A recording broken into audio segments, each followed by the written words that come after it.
So 90% is the critical threshold. The US is at 131%, highest in history, which means we are well past the point where you can borrow your way to growth or you can borrow your way out of a debt crisis. And we were heading for a debt crisis. So the way it works is raise interest rates, tighten money, reduce the balance sheet, et cetera, get unemployment up. It doesn't sound like a desirable goal, but that's what it takes. And that's what happened in 1982. Get unemployment high enough so people are buying hamburger instead of steak. They're buying, whatever's the least expensive thing on the shelf, day old bread instead of new bread, or they're not buying gasoline because they're not going to work, et cetera. That will bring prices down, but at a very high cost, which we just talked about, which is high unemployment and lower productivity. Meanwhile, the US debt keeps going up. We haven't really talked about the debt. That part of it looks like 1981. But if you throw in a global financial crisis, then it starts to look more like 2008. Yeah, well, that's like a glacier. Glaciers are extremely powerful, but they move extremely slowly. There's some exceptions, but they kind of like, an inch a year, a couple inches a year, but they move mountains. I mean, they create rivers, they create canyons, they move mountains. They're extremely powerful, but slow. That's a good metaphor for the impact of debt. And when I talk about debt, in particular with the United States, but you can apply this to any country, I focus on the debt to GDP ratio, because you can't really talk about debt in isolation without thinking about the capacity to pay the debt. And a simple example, if you have a $50,000 balance on your credit card and you're making $30,000 a year and trying to pay rent in New York, et cetera, good luck. You're probably going to go bankrupt or at least default on that card. But if you owe $50,000 on your credit card, but you're making $5 million a year, it's, you just write a check. It's no big deal. My point is, you can't look at a $50,000 debt and decide if it's a problem or not unless you compare it to the income. And if it's too low, it's a problem. And if the income's high, not a problem. So that's why you use the debt to GDP ratio. The US just hit $31 trillion in national debt. That is national debt, almost all of it in the form of US Treasury securities. Not all of it, there are other obligations, but mostly US Treasury securities. Well, is that a problem or not? Well, one way to answer the question is compare it to GDP, do the ratio. The answer is that ratio is now a little over 130%. What was it in 1980 when Ronald Reagan was elected? The answer is 30%. 30% is completely comfortable. That's like the person with the $50,000 debt who's making millions. No big deal. 30% is comfortable. 50%, yeah, getting up there. Angela Merkel and all her years in Germany, and there's a lot of research to back this up, says that 60% was the limit. And that's what the Maastricht Treaty that created the European Union and the European Central Bank, that was their goal. They said, don't go over 60%. If you do, you're expected to take measures, raise taxes or reduce debt or reduce spending, do something to get that back down under 60%. If you say, what's the critical threshold where, water turns to steam, or, water turns to ice, or something changes in such a way that it's not the same. It's radically different, but it happens very quickly. The best research says the answer is 90%. And this comes out of, Ken Rogoff at Harvard, also Carmen Reinhart, who's now the chief economist at the World Bank. But they've looked at hundreds of cases over hundreds of years. And I like that because it's not just, kind of cherry picking data. Developed economies, developing economies, economies that issue debt in their own currencies, ones that issue debt in other currencies, principally US dollars, et cetera. So, a wide variety of case studies. And they show that when your debt to GDP ratio goes over 90%, your multiplier of additional debt goes below 1. So just to put that in context, at 30%, if I borrow $1 and spend $1, I might get $1.30 of growth. Assuming you spend it wisely, that's a big condition. But you borrow $1 and spend $1 and get $1.30 of growth. Okay, the debt was productive if you put it to good use. But that $1.30 gets smaller and smaller. As you get closer to 90%, it goes to $1.20, $1.10, $1.05. Past 90%, roughly, You borrow a dollar and you spend a dollar and you only get 95 cents of growth. You don't get your dollar back in terms of GDP. And then 90% and 85%, et cetera. So 90% is the critical threshold. The US is at 131%, highest in history, which means we are well past the point where you can borrow your way to growth or you can borrow your way out of a debt crisis. And we were heading for a debt crisis. Now, Stephanie Kelton, she's the big brain of modern monetary theory. She's a professor at State University of New York. She says it doesn't matter. That they always point to Japan. Japan is at 280%, way past any member of the peer group.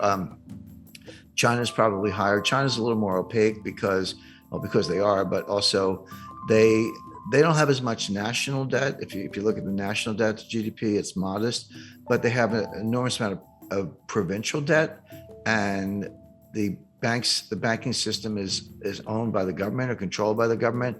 So when you throw in the bank debt, the state-owned enterprises, the provincial debt, and the government, so that's the real national debt. Stephanie Kelton says it doesn't matter because you're borrowing in your own currency. So if you're Argentine and you borrow in dollars and you print pesos, how are you going to pay the dollars back unless you have huge trade surpluses, which they don't? So they just default. Argentina is a serial defaulter, and everyone expects that. If you borrow in dollars and you print dollars, which the United States does, they're like, "What's the problem? Just print the dollars and pay the money back." Well, that's true. If you print dollars, there's no reason to default on dollar debt because you actually can print the money and buy the bonds. But it doesn't mean nothing else bad happens. What about inflation or hyperinflation? What about the foreign exchange rate? The exchange rate can collapse. And these modern monetary theorists show very little understanding of the international aspects. They treat the US like a closed economy, which it's not. I mean, if it were a closed economy and we didn't have to worry about trade deficits, trade surpluses, capital flows, exchange rates, foreign credit, China owning $1 trillion of U.S. Treasury securities, which they do. If you didn't have to worry about any of that, I think they'd probably still be wrong, but they'd have a better case.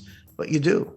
And they don't, they're just not very knowledgeable about any of those things. But you can think of exchange rates as a conveyor belt. Exchange rates are one way the problems go from one country to another, or good things can go from one country to another, depending on whether your exchange rate is going up or down, the impact on terms of trade, et cetera.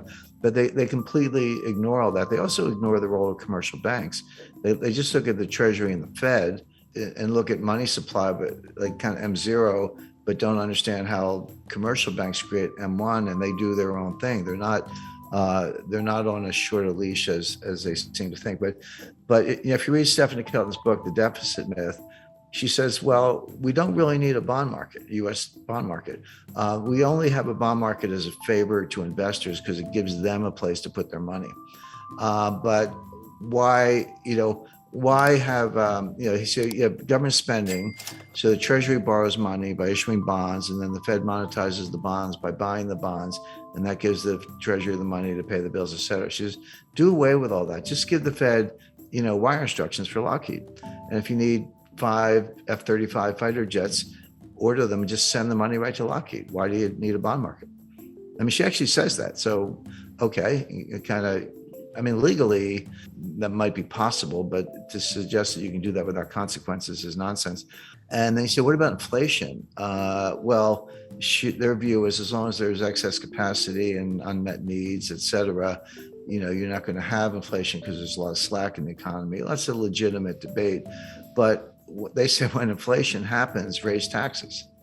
And then, by the way, they also say you don't need a tax system because if you can just print the money, why do you have to collect taxes? And their answer is, we collect taxes to redistribute income. Okay, well, at least they're honest. I mean, that's the kind of socialist model, but they're honest about it.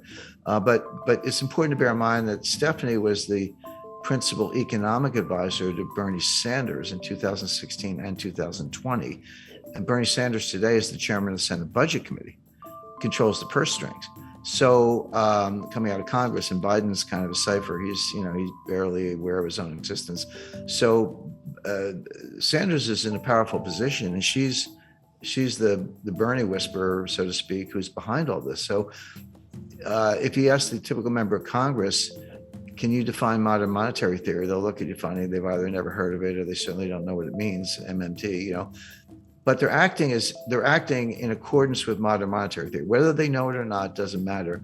The actual behavior of the Congress, and again, just go back to COVID 2020, because we talked about the debt to GDP ratio. So in around May or June 2020, Trump put through a $2 trillion COVID relief package, and that was when the Paycheck Protection Plan, that was $800 billion, and everyone got the $1,200 check, et cetera, et cetera. And then at the end of December, at the very end of the Trump administration, they did another $1 trillion, almost. And that's when everyone got the $600 checks. And now you're up to $1,800. By the way, those checks, that is helicopter money. That's, what the Fed does is kind of nonsense. But when it's fiscal policy, not monetary policy, and you're handing out checks, that is helicopter money. And credit to Larry Summers for saying, you're going to get inflation out of this. Well, Biden comes into office in January 2021, and he's like, not to be outdone, he did his own COVID relief package. That was another $2 trillion. And that's when we all got the $1,400 checks. They handed them out. And then later that year, or they did the $1 trillion infrastructure package. And then just to top it off, what did we get recently was the just under $1 trillion Green New Deal. I call it the Green New Scam. Well, and the baseline budget deficit, before everything I just described, the baseline budget deficit was about $1 trillion a year. So take $1 trillion for 2020, 2021, and 2022. Add on, $2 trillion for Trump's first package, $1 trillion for his second one, $2 trillion for Biden's first package, $1 trillion for the Green New Scam, and I think $1 trillion for infrastructure. That's $7 trillion on top of the $2 trillion baseline budget deficit. So that's $9 trillion piled on top of what was at the time about a $21 trillion national debt. So that's how we got to 30 trillion. That's how the ratio went from 106 to 131. These numbers are mind-boggling, and MMT says it doesn't matter. But it does matter, and it shows up the way I described earlier, which is it slows growth. You don't get growth. So best case for the U.S. is very slow, weak growth, which we saw from 2009 to 2019. Worst case is you throw a recession on top of that, which we're heading for, and the U.S. will be in fiscal distress.